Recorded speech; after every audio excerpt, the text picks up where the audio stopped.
And welcome back. This is your man Warrior, and this is time for another roster review. That's right, this is Smithie D's roster. Smithie D is another YouTuber and friend of mine, and he said, hey, some people might learn from my roster, or you might be able to publicly humiliate me by showing off my roster.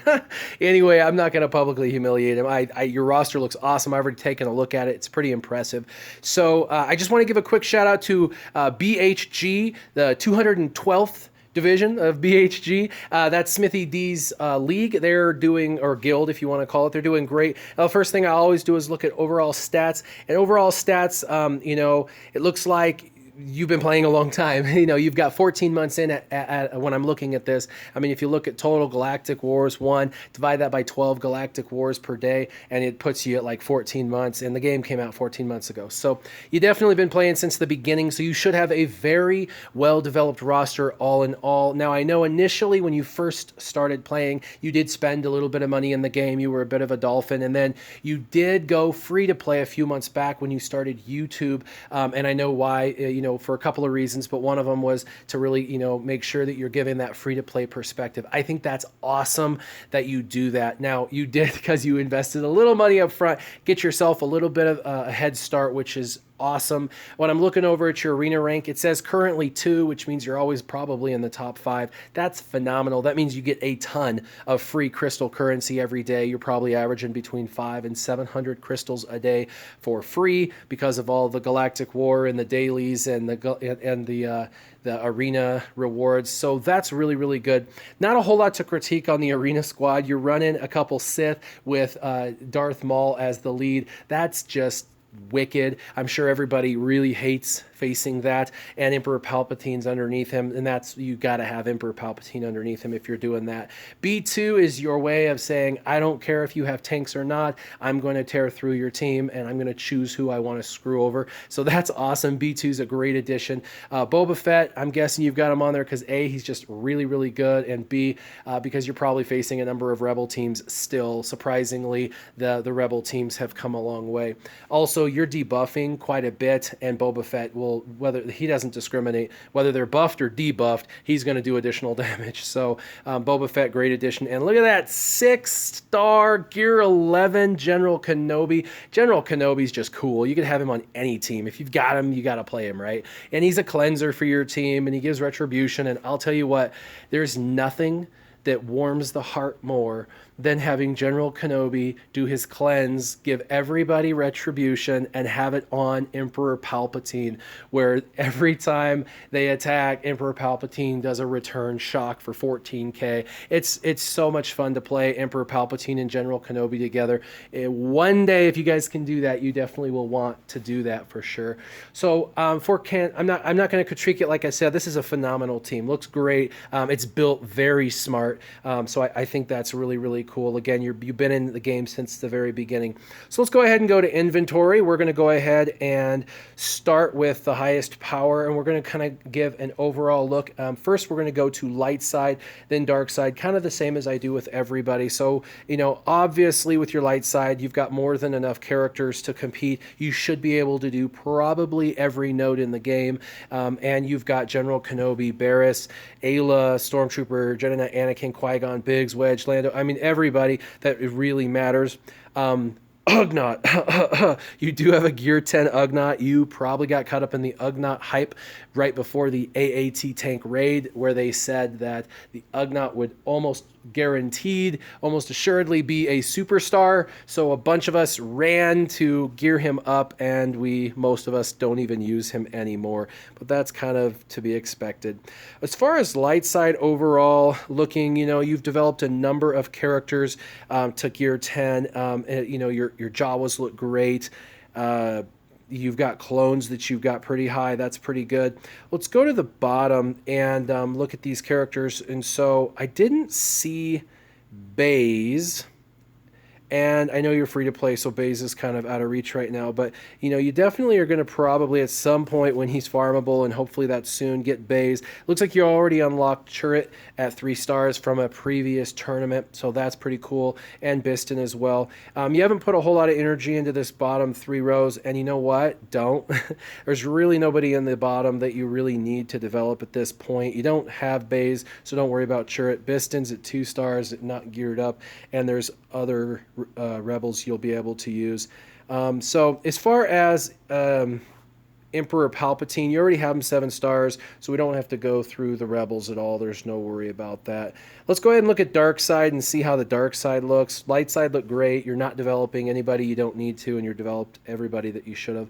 You've got a 7-star Emperor Palpatine, like I said. So, B2 Royal Guard, Boba Fett, Kylo Ren. Obviously, you knew the rework with Kylo Ren's pretty good, so you've got him up there. So that's pretty exciting. Grand Moff Tarkin, looks like you've got him pretty high. Real quick, let me go back and see if you've got Admiral Akbar's gear 10.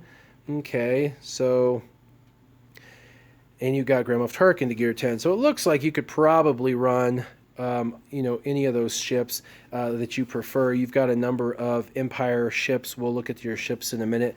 But you've got Darth Maul, which is exciting, TIE Fighter pilot. So looking through your dark side, I do see that you have Poggle the Lesser. I would say that surprises me. You have him 7-star gear 10, but it really doesn't, because you've been playing since the beginning, and there was a period of time when Poggle was a character everybody loved. And the reason why everybody loved him was because he did a lot amount of damage. He hit pretty hard, and he was easy to gear. Back then, at the beginning of the game, that's what everyone cared about. How easy is this character to gear, because we all know that that's where the crux of the game is. You get stuck in gearing. And so Poggle was easy to gear. Actually, all the Geonosians are easy to gear except for Geonosian Spy. Geonosian Spy is the only one that's hard, but Geonosian Soldier is one of the lowest in the game. Poggle was one of the lowest in the game. Plus, he worked really well with droids, and we know there was a huge period of time where droids were the thing. Everybody did them, and I see your droids look pretty darn good. Now let's see if there's anyone on your dark side that you developed that I kind of think you probably shouldn't have. So on the bottom 3 rows, really, those are the people that should be there, honestly. You might want to develop Asajj just for fun, because she's kind of a specialist with the newest meta, but the rest of them, Greedo and Cad, I don't see a whole lot of use for Greedo and Cad, or even Snowtrooper, although Snowtrooper you probably are developing up because you were doing your mod battles, and you needed to do Snowtrooper for mod battles at that point because the other Empire, they weren't available. So your light side looks great, your dark side looks great. You got a lot of development, of course. After 14 months you would. For Galactic War, you've got a plethora of options from you could do Empire, you could run your droids, you could run a healer team, you could run a Rebels team. So you've got plenty to do Galactic War each day. Let's go ahead and go through and look at your bounty hunters. They make me kind of happy to see how your bounty hunters are doing. Because this is relatively new, the bounty hunter thing. They reworked Boba Fett for that. So looking at it, this might be why you're working Greedo a little bit. Not sure. Or maybe you used Greedo early on for the Scoundrels. So we'll take a look at Scoundrels next. But I wouldn't worry too much about Cad Bane, Greedo, or Dengar. If you haven't put them on hold, I probably would. As far as clones, just curious. Yeah, Rex and 5s. Wow, your Echo is really, really high, and your 5s is not. That surprises me. I would kind of expect them to be reversed, where 5s was high and Echo was lower. So that's interesting. I'm wondering if you're going to start doing clones and you're going to go through them one at a time. Maybe you did Echo first. But that's kind of surprising to me. You don't have all 5 of them, and they're pretty low gear and low star, 3 of them are. So I wouldn't necessarily focus too much on clones. They're not really necessary. Again, your droids look great. The 2 droids that I wouldn't worry too much about are K2SO and Magna Guard. And so you look like you're doing pretty good with the droids that you have. As far as Empire, that's kind of the new meta. Obviously, your Darth Vader Royal Guard, Emperor Palpatine, TIE Fighter Pilot, Shore Trooper. You do have Grand Moff Tarkin up. His ship's great, so that's not something you should regret at all. But the rest on the bottom, I wouldn't worry about. Obviously, someday when Director Krennic and Death Trooper become farmable, I would want to farm them, but at this point I wouldn't worry too much about them. Just curious on your Ewoks. I know you did the event and you failed on round 8 like I did. Same thing. Tebow and Ewok Elder pretty high like me, and that's about it. And so they look good for Ewoks. First Order just got reworked. You've got the 3 most important: Kylo Ren, First Order, TIE Pilot, and then Captain Phasma. Those 3 really are the ones that I would recommend for First Order, so good job on that. As far as your fleet commanders, really you've got them all 3 about equal, even Steven. You could do any of them. You could go Admiral Akbar, Grand Moff Tarkin, or Mace Windu. So if you want to be really offensive and take all your Empire ships in, I would do Grand Moff Tarkin. If you're wanting to be defensive and take a ton of tanks in and kind of time out the other team, I would do Mace Windu. And if you just want a balance of good attacks and good defense, I would do Admiral Akbar, and that'll be up to you as to obviously what you do. Your Geonosians, you've got Poggle pretty high. Again, that's probably something you did a year ago. Geonosian, and Sunfac both have ships. They're great, and they're leveled up pretty good, so it looks great there. As far as healers, I'm kind of curious. Yeah, you've got Barriss, Ewok Elder, Jawa, and Old Daka. Those are the top 4 I'd really recommend. Jedi Consular for his ship, and then Talia and Night Sister. Wouldn't worry about either one of them, which it looks like you have not. Your Jawas look good. You've got them up really high, all gear 10, level 80, so that's really good. They're going to help you in the raid, but I'm sure you probably have other teams you use in the raid more than Jawas, but you needed them anyway for the mod battles. As far as Jedi go, you've got General Kenobi, Barriss, Ayla, Jedi Knight. All these guys are awesome. You've got your Grand Master Yoda, 7 stars, of course. Kit Fisto's pretty fun if you were going to be all about the Jedi. I have my Kit Fisto completely and utterly maxed out, gear 11, level 85. And he is really, really fun to play with, but he's kind of a one-trick pony. He just hits a lot. He hits decently hard, and he hits a whole bunch. He's constantly attacking.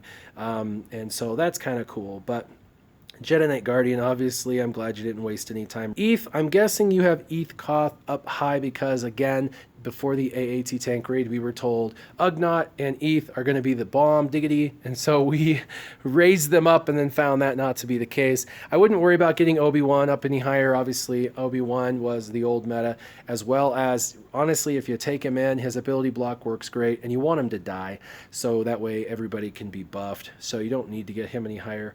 Ahsoka, you could continue developing her, get her to gear 11, that would be cool. But the rest look really well as far as your Jedi go. Hopefully Night Sisters look bad. Yes, they do. That's good. You could work Asajj if you want. She's kind of fun in the newest meta. Your Rebels look great. Let's see what your Resistance look like. Okay, so Rey and Poe, that's what most people have. Poe was probably developed much earlier in the game for you. You definitely want to get Resistance Pilot and Finn up eventually at some point to gear 8 or 9, kind of like you have Resistance Pilot, because you're going to want to be able to do that mod challenge.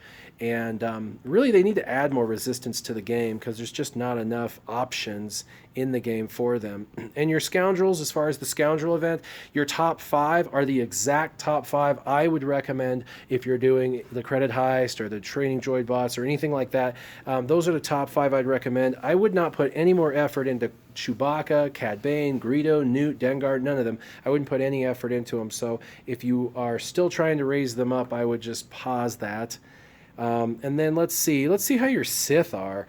So you have all of them. Savage is obviously lowest, but you are working on, it looks like you're focused on leveling up Count Dooku and Darth Sidious. They're gear 8 and 9. That's cool. Because of the new Sith coming into the game, there may be new relevance with both of those characters coming up soon. So, definitely you've got them already pretty high leveled and max starred. So they're kind of ready to go. If you find that they have new relevance in the game, you could definitely take off and get them developed pretty quick as far as finishing it off. And just curious about Tuskens, yeah, nothing in there, and that's good. Now I want to go look at overall all your characters. If there's any character that you have developed that maybe you shouldn't have or you should stop, or any that you need to develop that's near the bottom. So overall, everything looks great. I wouldn't invest any more time in Eth, Koth, or Obi-Wan. I've already said that, though. I wouldn't do much more into Hoth Rebel Scout or Chewbacca. I would continue to develop your Shore Trooper gear-wise. He's definitely viable at 4 stars. I'd kind of pause on Cad Bane, Snow Trooper, K2SO, and Greedo.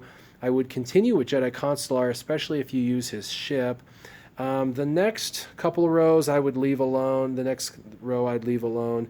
And all the bottom ones I would leave alone. Honestly, the ones that you're not farming for a reason, so it looks good. Really, you've farmed everybody you should, and you haven't farmed the people you shouldn't, and you got some of the best characters in the game maxed out. So all in all, that looks good. Why don't we go over and take a look at the ships that you have? All right, the first picture that I've got of your ships shows you have Darth Vader's ship. You definitely want to play with that.